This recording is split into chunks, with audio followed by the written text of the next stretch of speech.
Salut les amis et bienvenue pour cette nouvelle vidéo. Et tout d'abord, je tenais à vous souhaiter de très joyeuses fêtes de fin d'année car c'est très important. Et pour ces fêtes, je vous ai fait une petite vidéo un peu spéciale. On va parler ensemble de l'année 2018 de la WWE.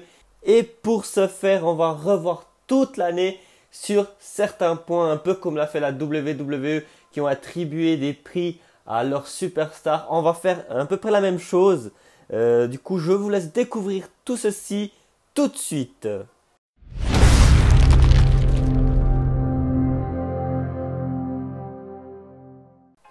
Et donc, comme je vous ai dit pendant l'intro, on va revoir toute l'année 2018 de la WWE sur 11 points. On va attribuer 11 points à nos superstars, entre autres. Donc, on va voir en premier point le pay-per-view de l'année, celui qui m'a fait le plus plaisir à regarder. Deuxième point, le retour de l'année. Troisième point, la rivalité de l'année. Suivi du match de l'année en quatrième point. Cinquième point, on va voir le moment choquant de l'année. En sixième point, le moment comique de l'année. Septième point, la superstar surprise. Enfin, superstar qui a fait ses débuts surprise de l'année. Huitième point, la tag team de l'année. Neuvième point, la superstar féminine de l'année. 10e point, superstar masculine de l'année. Et le dernier point, le 11e point, le champion de l'année. Donc je tiens quand même à préciser, pour tous ces points, j'ai essayé d'être le plus objectif possible. Mais bien sûr, il y a quand même une petite partie de subjectivité parce que c'est quand même comment moi je l'ai vu l'année 2018. Donc forcément, il y aura un certain côté subjectif. C'est ce qui m'a plu à moi durant l'année, donc bien sûr que sur beaucoup de points vous ne serez sûrement pas d'accord, mais le but de cette vidéo c'est vraiment de donner mon ressenti sur l'année 2018 de la WWE, donc c'est tout à fait normal que vous ne serez pas forcément d'accord sur certains points. Et donc pour le premier point, le pay-per-view de l'année, pour moi il y a eu 3 pay-per-view qui m'ont, quand j'ai fait ce classement, qui m'ont sauté le plus aux yeux. Bien sûr, on a WrestleMania, toujours dans les meilleurs, forcément, c'est WrestleMania. Un autre pay-per-view que je tiens à mettre en évidence, c'est Evolution. Et pourquoi Evolution? Parce que c'est pas qu'il était peut-être à la hauteur de WrestleMania, je dis pas ça, mais c'était un pay-per-view que j'attendais pas forcément grand-chose. Enfin, j'étais un peu, j'avais un peu peur de ce que ça allait donner. Et justement, ça m'avait beaucoup surpris, agréablement surpris. Et donc, je tiens à le mettre en évidence. Et on a le Royal Rumble qui m'avait apporté beaucoup de hype, ce pay-per-view. Et donc sur ces trois là, j'hésitais beaucoup, donc je vais mettre Evolution en évidence, mais j'hésitais beaucoup justement entre WrestleMania et le Royal Rumble. Mais pour ma part, j'ai choisi le Royal Rumble parce que c'est vraiment celui qui m'a donné vraiment le plus de hype à regarder.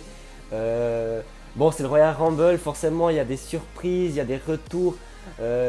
C'est normal que à chaque instant, à chaque retour, j'avais beaucoup de hype.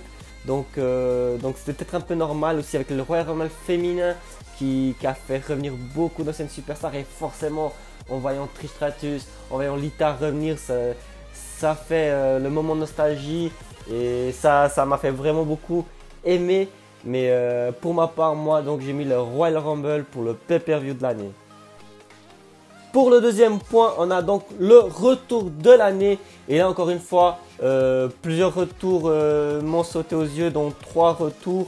Donc, on a commencé l'année avec Rey Mysterio au Royal Rumble, que je ne m'attendais pas du tout en plus. Donc, c'était un retour qui m'a beaucoup surpris. Ensuite, on a eu Daniel Bryan qui a fait son retour après de longues années, qui a été un retour très émouvant, qui m'a vraiment beaucoup plu pour son côté combatif qui n'a jamais lâché et qui a réussi à revenir dans les rings. Et comme troisième retour, bien sûr, Dean Ambrose, juste avant le SummerSlam. Donc il y a ces 3 retours qui m'ont le plus sauté aux yeux. Et donc pour mon retour de l'année, j'ai hésité entre deux.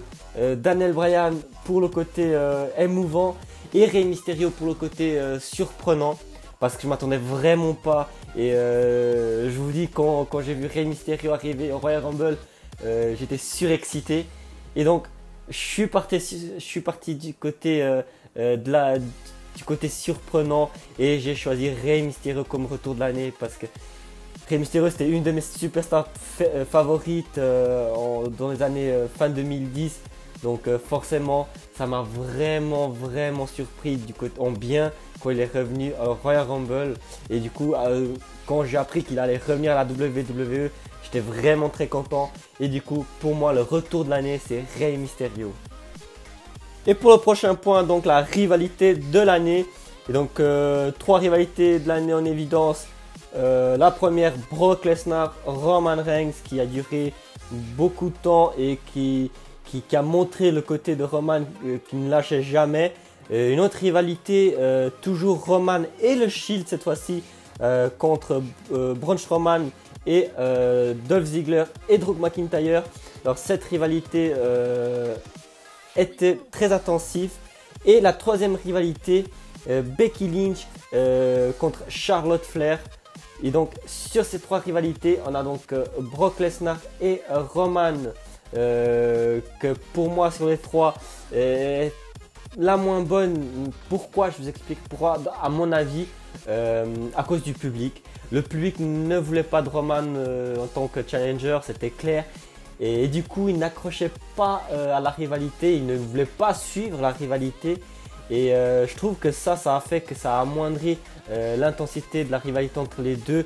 Alors que ça pourrait être, à mon sens, une très bonne rivalité justement entre Brock Lesnar, le champion inexistant qui n'était jamais là, et Roman Reigns, qui le champion sauveur du public. Hein, que je sais très bien que le public ne le voulait pas, mais c'était ça le but de la rivalité de Roman. Et qui allait arracher justement le titre à tout prix. Mais ça n'a, à mon avis, ça n'a pas marché autant bien à cause de ça. Et donc pour moi, je l'ai déjà mis de côté cette rivalité-là. Ensuite, on a la rivalité de Roman Reigns et Braun Strowman avec leurs acolytes. Et pour moi, cette rivalité, bien évidemment, malheureusement, à cause de la leucémie de Roman, n'a pas pu aller à son terme. Mais je pense qu'elle aurait pu être vraiment bien si elle pouvait aller jusqu'au bout. Et donc, c'est une rivalité que moi, je suis resté sur ma faim malheureusement. Et il nous reste donc Becky Lynch et Charlotte Flair. Et pour moi, ça va être la rivalité de l'année. Car c'est une rivalité où on voit une Becky Lynch qui est tout simplement elle-même. Une Becky Lynch qui justement a toujours été mise au second plan, toujours derrière Charlotte. Et là, elle se révolte. Et ça a fait très naturellement. Son heel turn a été tout à fait naturel. Et c'est même la logique des choses. Becky Lynch qui se révolte contre Charlotte, sa meilleure amie, pour avoir plus de chance que les choses allaient tout le temps du côté de Charlotte. Et pour moi, je trouve que c'est une rivalité très naturelle. Et donc pour ça, je trouve que c'est la meilleure rivalité de l'année. Et suite à la rivalité de l'année, on passe au match de l'année, tout naturellement.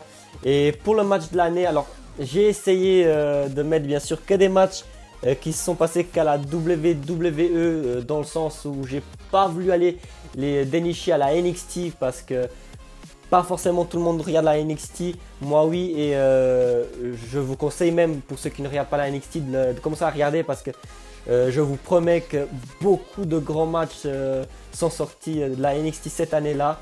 Et si je devais sortir des matchs de la NXT, je pense qu'il y aurait moyen d'avoir le meilleur match de l'année. Oui, il y aurait moyen d'avoir le meilleur match de l'année à la NXT, notamment le ladder match dans le takeover de la Nouvelle-Orléans pour le titre nord-américain, gagné par Adam Cole, qui a été un match exceptionnel. Et tout récemment, un match que j'ai beaucoup apprécié, par exemple le War Games, qui mettait face les War Machine, Ricochet, Pete Dunne face à Undisputed Era. Mais donc j'ai voulu rester à la WWE. Et donc pour moi, le match de l'année, tout naturellement, qui devait conclure la rivalité de l'année, c'est pas le cas, ça continue. Mais donc c'est le match de Becky Lynch contre Charlotte Flair à Evolution. Car ce match, on ressent vraiment toute l'intensité des deux jeunes femmes qui ont tout donné dans ce match. C'était un last standing match. C'était vraiment un match du début à la fin très intensif, un match féminin en plus. et qui n'a rien à envier au masculin. Et justement pour moi, c'est le match de l'année car il conclut, enfin il conclut pas, mais il était censé conclure une rivalité incroyable par un match encore plus incroyable. Et le cinquième point, le moment choquant de l'année.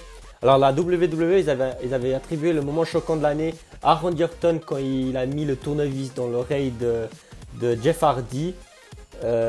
Pour moi, il y a un autre moment choquant, enfin qui m'a choqué, qui m'a perturbé, c'est l'annonce de la leucémie de Roman. Pour moi, alors voilà, Roman c'est une de mes superstars préférées, donc forcément j'ai été choqué d'apprendre cela.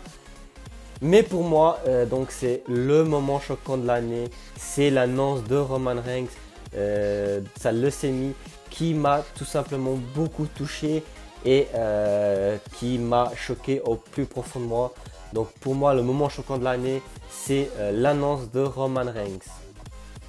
Et on passe au prochain point, le moment comique de l'année. Ça nous aide un peu à détendre l'atmosphère avec le dernier point qui n'était pas tout drôle.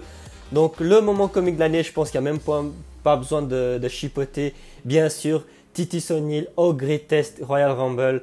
Sa chute avant d'entrer sur le ring était juste incroyable, drôle. Et bien sûr, c'est le moment comique de l'année pour tout le monde, je pense. Donc il n'y a pas besoin d'aller chercher bien loin. Le point suivant, je vais désigner la superstar surprise de l'année, dans le sens la superstar qui a fait ses débuts, la superstar qui nous a montré de quoi elle était capable. Alors bien sûr, pour ceux qui connaissent la superstar, moi je le connaissais avant, c'est vrai que j'ai été un peu moins surpris parce que je savais très bien de quoi elle était capable. Et à contrario des autres points, je suis allé le chercher à la NXT. Et la superstar qui a fait les meilleurs débuts, la surprise de l'année, pour moi c'est Ricochet. Car depuis ses débuts, depuis qu'il est arrivé à la NXT, il a été juste incroyable sur toute la ligne. Du début à la fin, il n'a pas fait de mauvais matchs, il a toujours fait des très bons matchs. Il a pris tout naturellement le titre nord-américain à Adam Cole, puis il a superbement bien tout défendu tout le temps dans tous ses matchs. Et donc pour moi, même si j'étais un peu moins surpris car je le connaissais déjà depuis avant dans le circuit indépendant, je savais très bien de quoi il était capable, mais pour moi il mérite tout à fait le titre de meilleur début de l'année à la WWE. Donc la superstar surprise, entre parenthèses début de l'année, Ricochet. On passe au 8e point et donc les tag teams de l'année. Et pour ce point-là, donc on avait forcément, il n'y a pas besoin d'aller chercher très loin, les 3 meilleurs tag teams de l'année, enfin les 3 tag teams je dirais. En ce moment à la WWE, on a donc le New Day, la Barre et les Usos. Ils ont fait le match ensemble pour le titre à TLC. Et pour moi, c'est vraiment les 3 meilleurs tag teams qui sont en ce moment à la WWE. Et sur les 3, j'écarte directement le New Day. C'est pas qu'ils sont mauvais, loin de là, bien évidemment, si je le dis que c'est les 3 meilleurs de la WWE, c'est qu'ils sont forcément très bons. Mais je trouve qu'ils sont ressortis un peu moins que les 2 autres cette année-là. Et donc il nous reste les Usos et la Barre. Donc j'ai hésité beaucoup entre les deux. Tous les deux méritent d'être la meilleure équipe de l'année, c'est sûr. Et moi je choisis donc les Usos. Pourquoi les Usos? Donc la Barre, ils ont été champions à Raw au début de l'année. Ils sont maintenant champions à SmackDown, donc bien sûr ils méritent. Pour beaucoup d'entre vous, ils méritent plus que les Usos. Je comprends et je suis pas contre.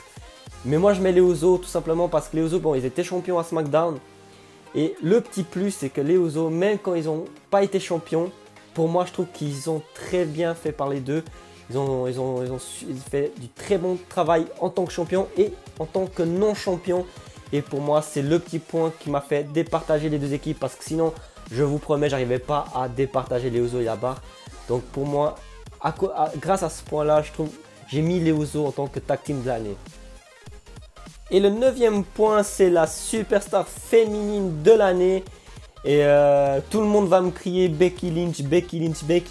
Mais j'ai pas mis Becky Lynch. J'aurais pu mettre encore Asuka aussi qui avait gagné le Royal Rumble aussi. C'est vrai, mais j'ai pas mis Asuka non plus. Et j'ai mis qui? J'ai mis Ronda Rousey. Et pourquoi? Je vais vous expliquer pourquoi. Donc Ronda Rousey, quand elle est arrivée au Royal Rumble et donc qu'on a su qu'elle allait venir à la WWE, premièrement j'étais très content parce que je la connaissais du monde de l'UFC. Et j'étais très content qu'elle vienne parce que voilà, c'était un grand nom, c'est Ronda. Et partout où elle est passée, elle a réussi. J'étais très content. Et du coup après, en attendant son premier match à WrestleMania, je me disais petit à petit, ouais mais c'est Ronda, c'est vrai, c'est un grand nom, mais est-ce qu'elle va vraiment réussir? Parce que bon, bah, c'est le catch, c'est pas l'UFC, c'est pas pareil. Et justement, alors match après match, Ronda m'a surpris, je pense qu'elle a surpris tout le monde. Je trouve que match après match est sa meilleure. À chaque match, encore à TLC, elle nous a sorti un très bon match. Si on compare, justement, on peut comparer le match contre Nia Jax au Money in the Bank et le match justement à TLC. On voit la progression de Ronda, c'est juste incroyable. Et je crois que j'ai jamais vu une superstar s'adapter autant vite à la discipline. Pour petit rappel, Ronda, elle n'a jamais fait de catch avant WrestleMania. C'était son premier match de catch que je connaisse, hein. Mais à ce que je sais, elle n'a jamais fait de catch avant. Et donc, c'est juste incroyable cette progression qu'elle a eue. Et encore, ce qui m'a fait la mettre en tant que superstar féminine de l'année, c'est surtout l'image qu'elle a donnée à la division féminine. Bien sûr, l'évolution, elle vient d'autres superstars. Elle vient de Charlotte Flair, elle vient de Sasha Banks, elle vient de Becky et tant d'autres. Mais pour moi, Ronda, avec son arrivée, elle a donné encore une autre dimension à cette division féminine. Je ne sais pas si vous avez un peu suivi, mais à sa signature avec la WWE, tous les journaux sportifs et non sportifs parlaient que de ça. Et tout ça grâce déjà à son image, à son nom. Et elle donne une autre ampleur à la division féminine. Rien que pour le WrestleMania, on annonce on l'annonce dans le main event de WrestleMania. Et donc ça serait une première historique. Et là on parle vraiment d'une première historique, pas voilà, le premier match ici, le premier match table match. Oui, c'est des premières, mais là c'est le main event de WrestleMania. Et donc c'est Ronda qui l'amène. Donc pour moi, c'est tout naturellement que la superstar féminine de l'année, c'est Ronda Rousey.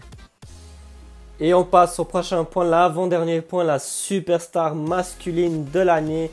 Et dans ces superstars-là, on pourrait mettre AJ Styles parce qu'il nous a fait une sacrée année en tant que champion de SmackDown.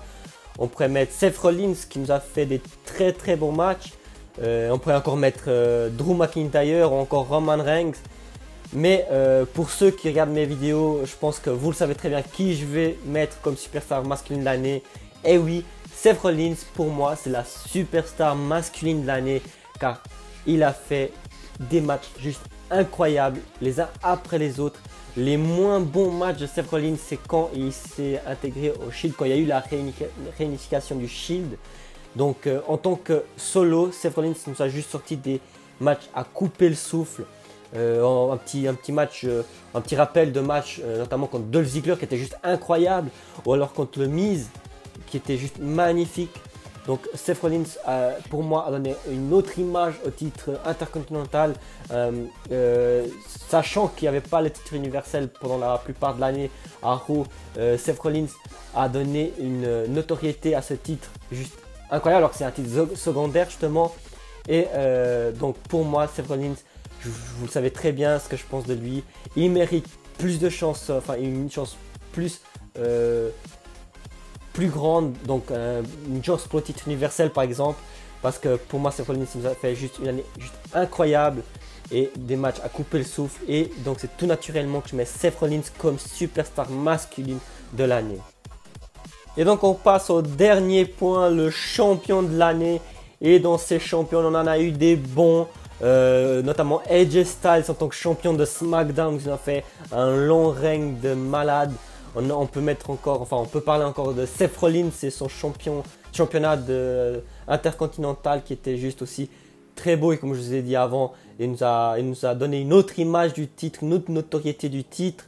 On pourrait encore parler de Ronda Rousey et son championnat de féminin de Raw qui est toujours là et qui devient petit à petit le plus long règne de Raw.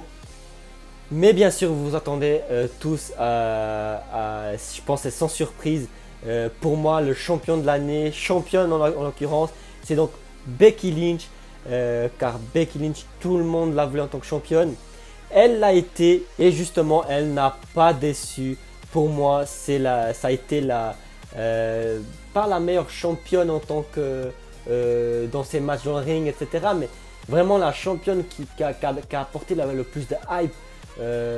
Quand Charlotte était championne, je me rappelle, tout le monde était derrière Becky pour qu'elle lui prenne le titre. Donc rien que là, ça a été une championne très demandée par le public. Et une fois qu'elle était championne, qu'elle arrive avec le titre à SmackDown pour la première fois, la pop qu'elle a eue auprès du public, c'était juste incroyable. Et toutes ses promos en tant que championne envers Charlotte Flair qui ont été très naturelles. Donc pour moi, c'est tout naturel que je mets Becky Lynch en tant que championne de l'année et je pense que c'est tout mérité.